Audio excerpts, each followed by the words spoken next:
Hello বন্ধুরা, আজকে আমি একটা চা তৈরি করব। চাটাকে হার্বাল টিও বলা যায়, মশলা টিও বলা যায়।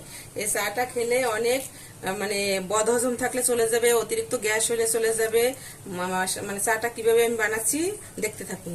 প্রথমে আমি দিয়েছি তেজপাতা, লবঙ্গ, তারপর দেব আমি 1 চামচ মৌরি, 1 চামচ জিরা, 1/2 চামচ গোলমরিচের গুঁড়া, 1 চামচ জোয়ান,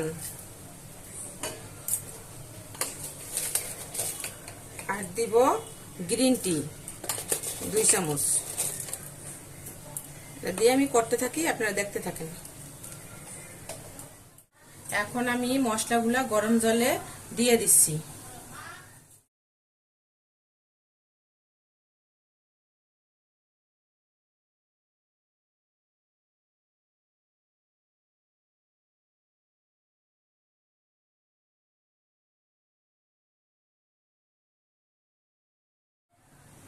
এটা ফুটতে থাকুক, তারপর দেখতে থাকেন কিরকম চা হয়।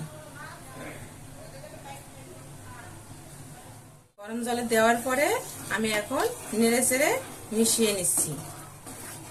দেখেন চায়ের কালারটা কত সুন্দর হচ্ছে।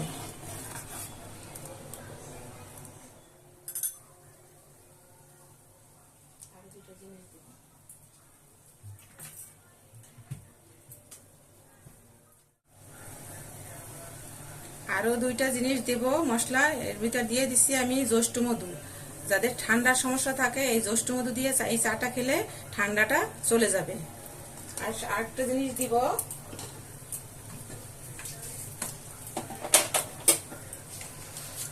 সেটা হলো পিঙ্ক সল্ট। এই যে আমি সামান্য পরিমাণে পিঙ্ক সল্ট দিয়েছি, এতে হজম শক্তি ভালো হয় এবং প্রেশারও নিয়ন্ত্রণে থাকে। আমার চাটা তৈরি হয়ে গেছে, এখন একটু পরে আমি ছেঁকে পরিবেশন করব। আমার তৈরি হার্বাল টি পরিবেশনের জন্য আমি এখন কাপে ঢেলে নিচ্ছি।